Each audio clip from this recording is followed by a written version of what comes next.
গত ক্লাসের মধ্যে আমরা দেখেছিলাম ডাইনামিক প্রফিট লস ক্যালকুলেশন করা। আজকের ক্লাসে আমরা দেখব যখন আমাদের এই সেলটি প্রফিট দেখাবে অটোমেটিক্যালি এই দুটি সেল আমাদের গ্রিন কালি দিয়ে হাইলাইট হবে, আর যখন এই সেলটি আমাদের লস দেখাবে তখন এই দুটি সেল অটোমেটিক্যালি আমাদের রেড কালি দিয়ে হাইলাইট করাবে। সেই জন্য এই দুটি সেলকে আমরা সিলেক্ট করব, চলে যাব হোম মেনু, কন্ডিশনাল ফরম্যাটিং, ওখান থেকে নিউ রুলস অপশানে ক্লিক করব।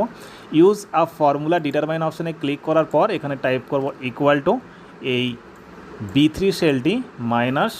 আমাদের এই A3 সেলটি গ্রেটার দেন ইকুয়াল টু যদি 0 হয়, অর্থাৎ এদের ক্যালকুলেশনটি যদি আমাদের 0 থেকে বড় হয়, তখন আমরা ফরম্যাট অপশানে যে গ্রিন কালিকে চুজ করবো এবং ওকে বোতামে ক্লিক করব,